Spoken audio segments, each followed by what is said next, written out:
بسم الله الرحمن الرحيم.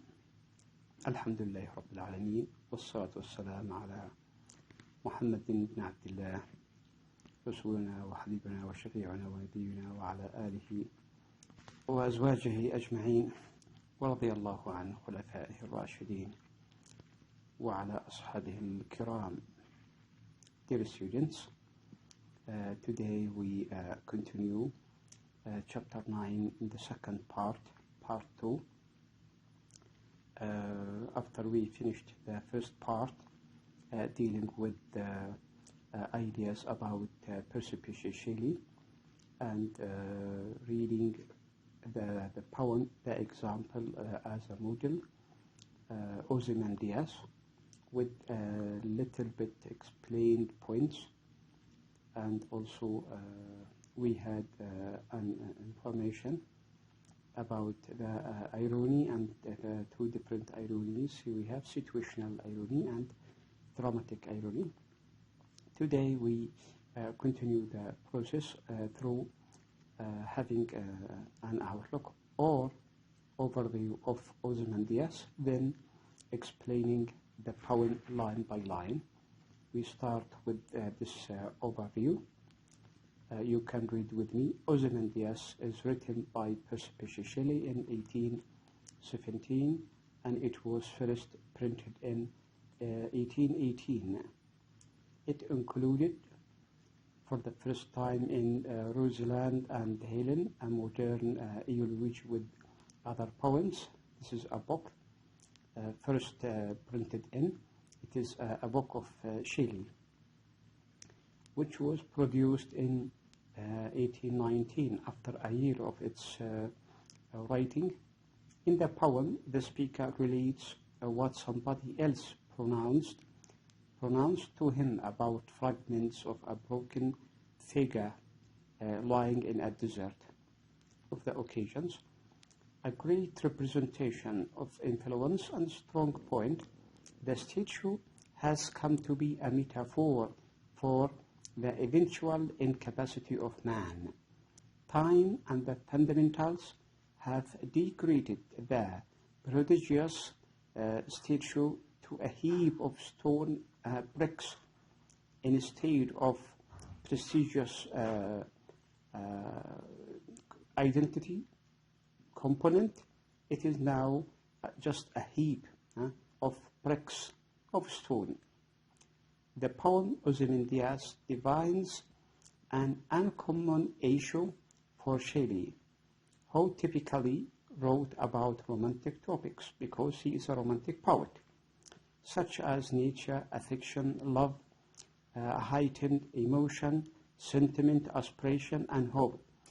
All these events or points, to a great extent, they are what we call characteristics of the romantic poetry, which you will deal with, you will study, inshallah, in your next course or next courses.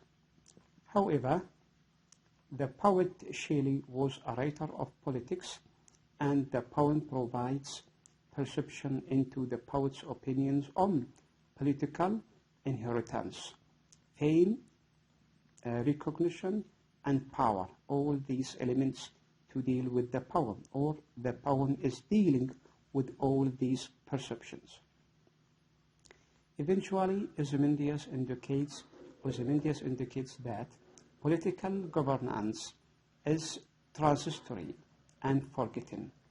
The power, the eternality of any component, of any person, or any, whatever we say, is transitory and forgotten. It will come to an end. Nothing is eternal. Okay, nothing continue and live forever. So, whatever difficult a ruler may attempt to preserve his private magnitude, so this poem probably anthologized and is introduced in Shelley's poetry and prose, which is produced recently in 2010 in a book containing within this edition. So Ozymandias appeared as a contest of challenge. Remarkably, it was composed during a sonnet contest between the two poets, Percy, Shelley, and Smith. So this is the reason of its composing, as a sort of contest or competition. After sufficient reading about Pharaoh Ramses II, both Shelley and his fellow poet Smith decided to write about an equal issue and submit the competitive poems for publication. So you have to realize the reason for writing this sonnet. It was common for poets at his age to make a sort of challenge among each other, as it happens everywhere with all poets. There should be a sort of challenge or contests to compete, where two poets could choose a title or an issue, then write their separate poems and given to them to a genius of publication judging. Shelley's sonnet was printed, first tracked by his rival Smith, who submitted his competitive poem after nearly a month. Nowadays, Ozymandias of Shelley is regarded as one of his further most eminent poems, one of the prominent or famous poems. So now, after this overview, now we go to the analysis of the poem, dealing with what? With elements, important points of the 14 lines as a sonnet. What can we find in the first and second lines? I met a traveler from an antique land who said 2 vast and tranquil sticks of stone. So we read this poem last session. Now we go with the analysis. In this poem, Ozymandias, the learners and scholars are receiving the evidences and facts of the poem second-hand. The narrator designates what somebody else narrated to him. So it is a person, a narrator. The narrator is simply a go-between involving evidences and facts from a traveler who came from a historic terrestrial place mentioned to the listener. Shelley creates such situation to increase the remoteness between the grand figure, which once was named Ozymandias, and the contemporary. Ozymandias commences with the narrator stating that he encountered a traveler came from a far historic land that brings to the thoughts a nation like Egypt and Greece. This wanderer told the narrator that there are fragments of an antique statue scattered in the middle of a desert. The speaker or the narrator tells that the wanderer designates 2 massive incorporeal legs. So yeah, they are scattered. Those legs are broken and scattered. We go to the 3rd and 4th and 5th lines of the poem. Stand in the desert near them on the sand, half sunk, a shattered visage lies, whose frown and a wrinkled lip and sneer of cold command. So this is part of a sentence anyway, but they are the 3 lines from the 3rd until the 5th. It is said that the legs are standing and isolated on the sand of the desert. Adjacent two legs, moderately forgotten and covered by the sand, is the face of broken statue. The 2 fragments of the body are put at corresponding ends.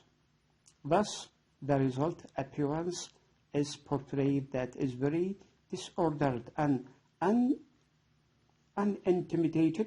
The traveler delineates or envisages through saying the expression on the Mash's face.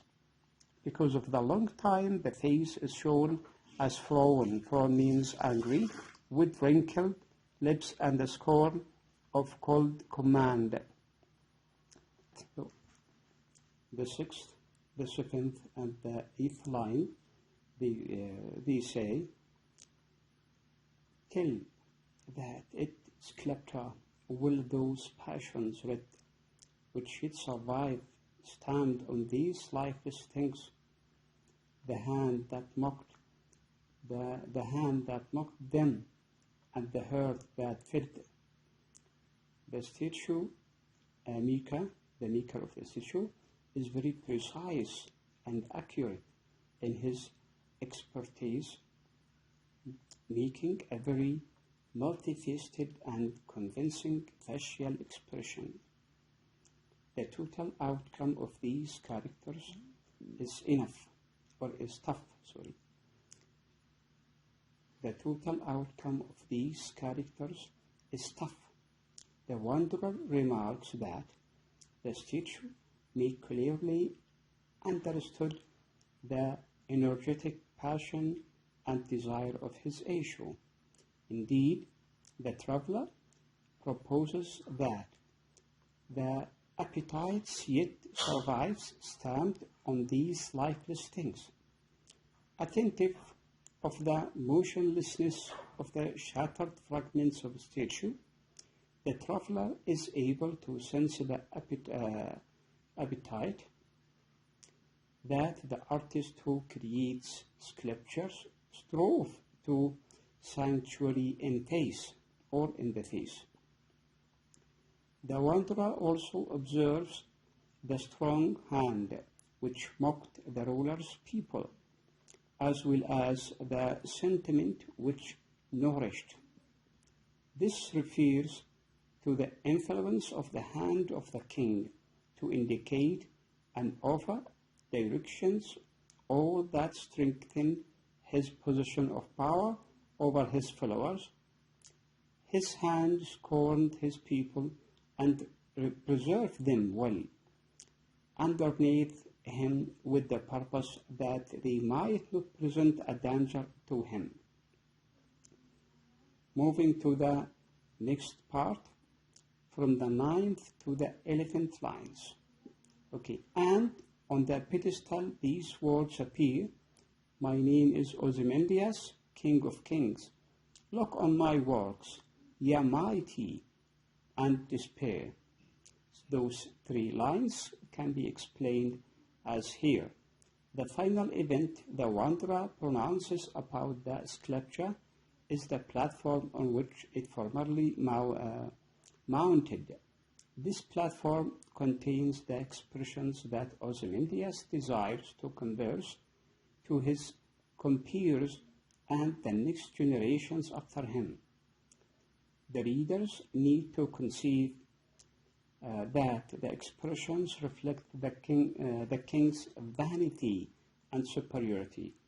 His vanity and pride is clear in his words that say, my name is Ozymandias, King of Kings, as a sort of superiority. The final 3 lines are said like this: nothing beside remains round the decay of that colossal wreck, boundless and bare, the lone and level sands stretch far away. So here we have a dot ending the sentence or the part. The last words are forcefully ironic and afford the springboard into greatest of the thematic measurable of the poem. Ozymandias, in the end, as the traveler explains, all around the platform is oblivion or impotence. We can add nothingness. So it is endless sand surrounds the colossal wreck of an ancient sculpture, which is all that remains. What remains is the colossal wreck, no life in them. The scenery is massive and barren. Here is the conclusion. And we come to the end of the second session of this chapter 9. I hope to see you again, inshallah ta'ala. in the third part within the same chapter, going with themes of the poem Ozymandias by Percy Bysshe Shelley. Until that time, wish you all the best.